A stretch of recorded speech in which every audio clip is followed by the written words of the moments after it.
नाथ नगरी के रूप में विख्यात देवादिदेव महादेव के सभी अनुयायी भाइयों बहनों, नाथ नगरी जो देवादिदेव महादेव की एक पहचान है, इस नगरी को नमन करते हुए मैं आप सबका हृदय से अभिवादन करता हूं। भाइयों बहनों, 12 से 17 के बीच में प्रदेश के जो नगर थे जिनमें सर्वाधिक बार कर्फ्यू लगा था, उसमें आपके बरेली का भी नाम आता है। हर 6 महीने में एक बार यहां कर्फ्यू लगता था। पर्व और त्योहार भय और दहशत के साये में आयोजित करने के लिए हर आस्थावान नागरिक मजबूर होता था। दंगा और उपद्रव उत्तर प्रदेश की पहचान बन गए थे। लेकिन मुझे प्रसन्नता है, पिछले 6 वर्ष में न केवल बरेली बल्कि पूरा उत्तर प्रदेश दंगा मुक्त भी हुआ है, उपद्रव मुक्त भी हुआ है, कर्फ्यू से मुक्त भी हुआ है और कांवड़ यात्रा के लिए आज उत्तर प्रदेश अपनी पहचान बनाता है। उत्सव और महोत्सव का प्रदेश उत्तर प्रदेश बन गया है। उत्तर प्रदेश के उत्सव, उत्तर प्रदेश के महोत्सव आज वैश्विक मानचित्र पर उत्तर प्रदेश को अपनी एक नई पहचान दिला रहे हैं। और इसीलिए नगर निकाय चुनाव में आप सबसे अपील करने के लिए मैं आया हूं कि जैसे देश बदल चुका है, वैश्विक मंच पर भारत को एक नई पहचान मिली है, दुनिया की धारणा उत्तर प्रदेश के बारे में बदली है। दुनिया के अंदर जहां कहीं भी कोई संकट दिखाई देता है, लोग बड़ी आशा भरी निगाहों के साथ भारत की ओर देखते हैं, प्रधानमंत्री मोदी जी की ओर देखते हैं। आज भारत वैश्विक लीडर के रूप में उभरा है। भैया बहनों, ये वही भारत है जो 9 वर्ष पहले अपनी पहचान के लिए मोहताज हो रहा था। उत्तर प्रदेश का नौजवान कितना भी देश का नौजवान कितना भी प्रतिभाशाली क्यों न रहा हो, अगर वह कहीं दुनिया के अंदर जाता था, लोग उसके बारे में बहुत अच्छी धारणा नहीं बना पाते थे। लेकिन पिछले 9 वर्षों के अंदर देश के अंदर प्रधानमंत्री मोदी जी के नेतृत्व में जो कार्य हुए, उसने न केवल भारत के बारे में बल्कि भारत के नागरिकों के बारे में भी अपनी धारणा को बदली है। लोग अब अच्छी दृष्टि से हमें देखते हैं, सम्मान के भाव से भारत के नागरिकों के साथ पेश आते हैं। न केवल वैश्विक मंच पर बल्कि भारत की अपनी स्वयं की आंतरिक स्थिति भी बहुत सुदृढ़ हुई है। एक सुरक्षित भारत, एक सुशासित भारत, विकास की प्रक्रिया के साथ तेजी के साथ आगे बढ़ता हुआ भारत, दुनिया की सबसे बड़ी अर्थव्यवस्था के रूप में उभरता हुआ भारत आज इंफ्रास्ट्रक्चर के लिए नए मानक प्रस्तुत कर रहा है। Highway, railway, airport, IIM, IIT, AIIMS, ये हमारी पहचान बनते जा रहे हैं। और गरीब कल्याणकारी योजनाओं के बारे में भारत की कोई सानी नहीं, दुनिया का कोई देश आज भारत का मुकाबला करने की स्थिति में नहीं है। कोई कल्पना ही नहीं कर सकता कि मात्र 9 वर्ष में 4 करोड़ गरीबों को देश के अंदर एक आवास मिल जाए। कोई कल्पना ही नहीं कर सकता है कि मात्र 4 वर्ष में देश के 9 वर्ष में देश के अंदर 8 करोड़ गरीबों को फ्री में उज्ज्वला योजना के कनेक्शन मिल जाए, 12 करोड़ गरीबों को फ्री में टॉयलेट की सुविधा उपलब्ध हो जाए, 15 करोड़ युवाओं के लिए स्किल डेवलपमेंट के साथ साथ स्टार्टअप, स्टैंड अप और डिजिटल इंडिया के माध्यम से उनके आर्थिक स्वावलंबन का मार्ग प्रशस्त हो जाए। भाइयों बहनों, 35 करोड़ गरीबों के जनधन अकाउंट खुल जाए, 50 करोड़ गरीबों को 5 लाख रुपए की स्वास्थ्य बीमा का कवर और कोरोना कालखंड में 80 करोड़ गरीबों को फ्री में राशन की सुविधा का लाभ जो आज भी प्राप्त हो रहा है, ये केवल भारत के अंदर हुआ है, दुनिया के अंदर कहीं नहीं हुआ है। कोई सोचता था अयोध्या में राम मंदिर का निर्माण हो पाएगा?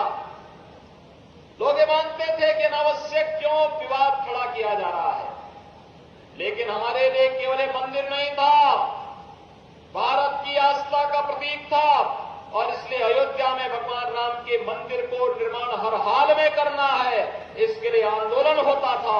आज अयोध्या में राम मंदिर के निर्माण का मार्ग भी प्रशस्त हो चुका है। इस वर्ष के अंत तक भगवान राम का भव्य मंदिर का निर्माण भी होगा। काशी विश्वनाथ धाम का निर्माण, विंध्यवासिनी धाम में आप जाइए, एक बार फिर से मां विंध्यवासिनी का धाम आप सबको अपनी ओर आकर्षित करेगा। नैमिषारण्य आपके बगल में है। नैमिषारण्य के बारे में लोग भूल से गए थे। भारत की वैदिक परंपरा का पूरी विरासत को प्रतिनिधित्व करने वाली नैमिषारण्य हम विस्मृत से कर चुके थे। आज एक बार फिर से नई आभा के साथ अपने नए कलेवर के रूप में वो अपनी आभा को बिखेरने वाली है। भाइयों बहनों, ये वही उत्तर प्रदेश है जहां 17 के पहले दंगे हुआ करते थे, अराजकता चरम पर थी। जाति के नाम पर परिवारवादी दलों ने अपनी अवसरवादिता का परिचय देकर के यहां के नौजवानों के सामने पहचान का संकट खड़ा कर दिया था। ये जाति के नाम पर समाज को बांटते तो थे, लेकिन इनकी अवसरवादिता देखिए, युवाओं के भविष्य के साथ एक खिलवाड़ करते थे, व्यापारियों को प्लान करने के लिए मजबूर करते थे, पर्व और त्योहारों में भय और दहशत का माहौल पैदा करते थे, बेटियां स्कूल नहीं जा पाती थी, व्यापारी रंगदारी देने के लिए मजबूर होता था। और नगरों के बारे में तो कहना ही क्या था, हमारे नगर कूड़े के ढेर लगते थे। हमारे नगरों में महिलाएं बाजार नहीं जा पाती थी, सौदों का आतंक था, अराजकता चरम पर थी, अपराधी और माफिया सीना तान करके चलता था। लेकिन भाइयों बहनों, पिछले 6 वर्ष के अंदर प्रधानमंत्री मोदी जी के विजन को जमीनी धरातल पर उतार करके, मिशन मान करके डबल इंजन की सरकार ने जो कार्य किया, आज उसके परिणाम हमारे सामने हैं। मुझे याद है जब मैं 2017 में मुझे मुख्यमंत्री बनाया गया था, मैंने उस समय उत्तर प्रदेश की टीम को बुलाया था।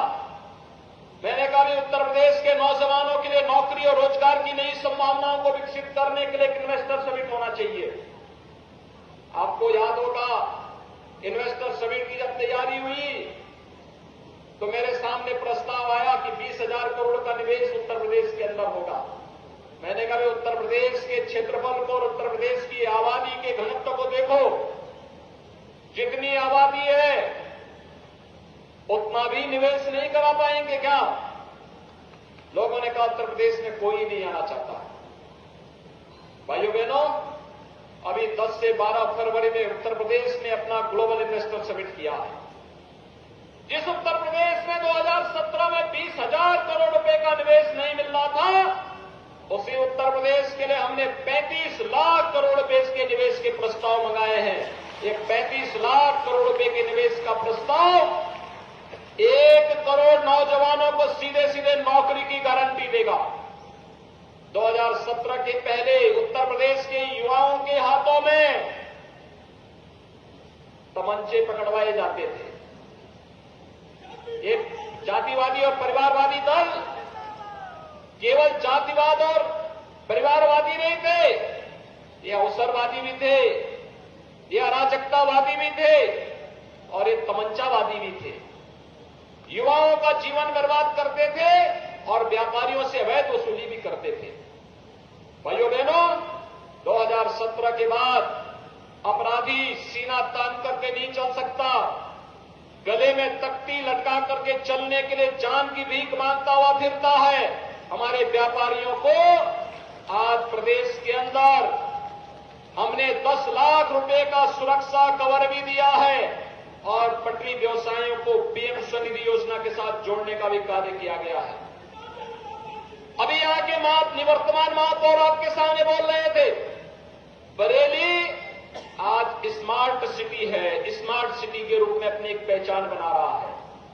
भाइयों बहनों, आज यहाँ की सड़कें स्मार्ट दिखती हैं, आज बरेली नगर स्मार्ट दिखता है, आज बरेली एक सेफ सिटी के रूप में तेजी के साथ आगे बढ़ा है।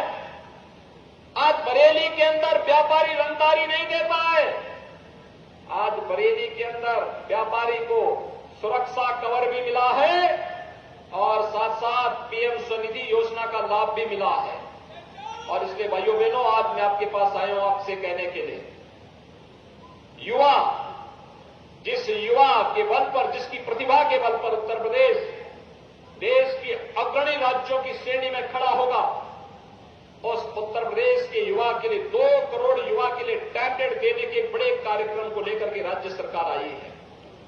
आज उत्तर प्रदेश के अंदर 20 लाख युवाओं को अब तक हम टैबलेट उपलब्ध करा चुके हैं और बाकी युवाओं के लिए लगातार टैबलेट की सुविधा का लाभ उन्हें उपलब्ध करवाने के कार्यक्रम को हम आगे बढ़ा रहे हैं। और इसीलिए आज मैं आपके पास आया हूं बरेली में।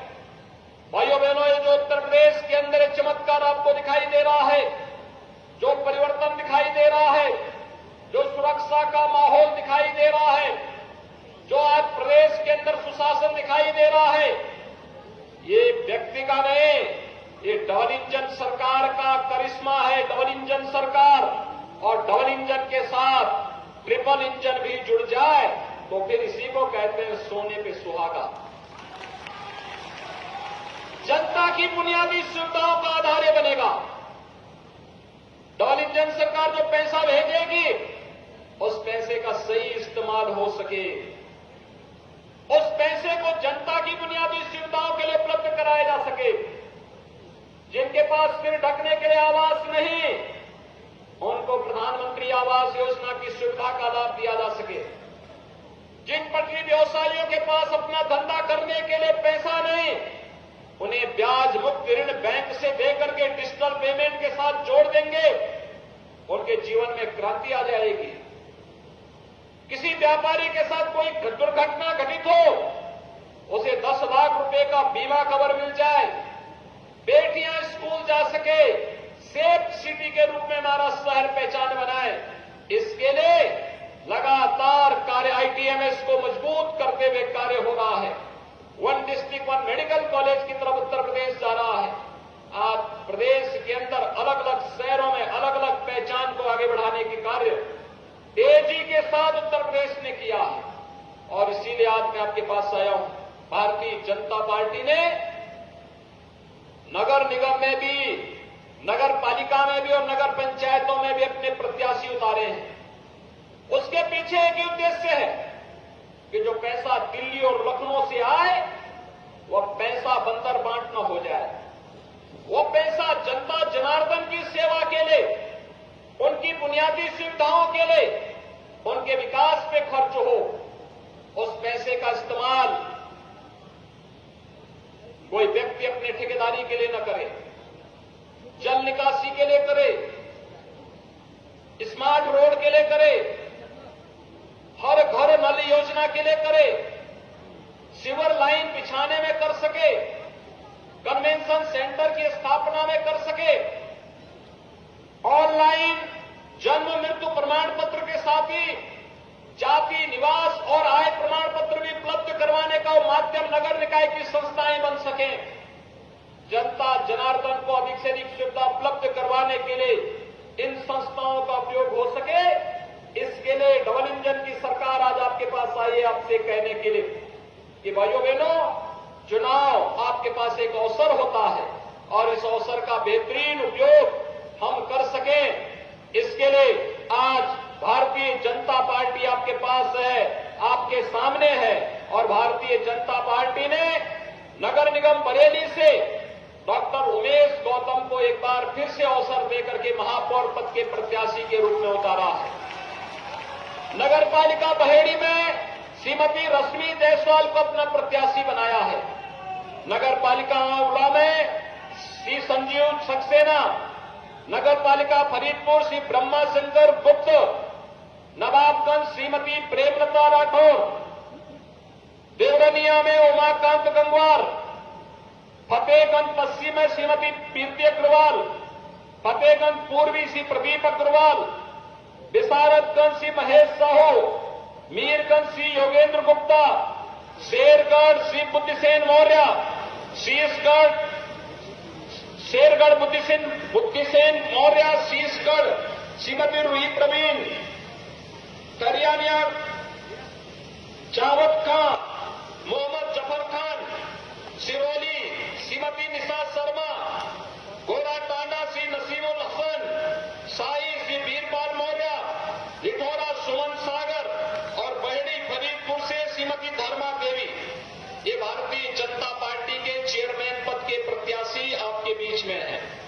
भाइयों बहनों, इन सभी प्रत्याशियों को, जो हमारे चेयरमैन पद के प्रत्याशी हैं, वे भी खड़े हो जाएंगे भैया अपनी जगह पे। ये हमारे प्रत्याशीगण हैं, महापौर के प्रत्याशी यहां पर हैं, चेयरमैन पद के प्रत्याशी हैं। एक बार जोरदार करतों ध्वनि का स्वागत कर दीजिए।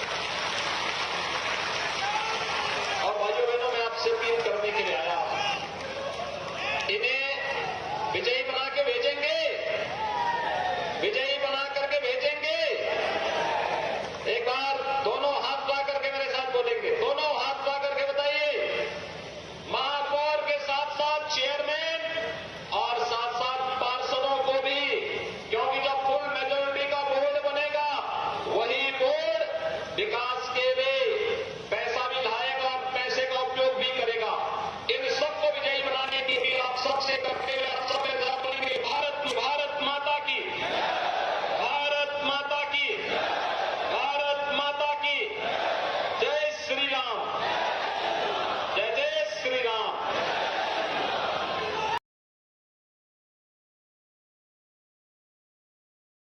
ब्यूरो रिपोर्ट आजाद न्यूज।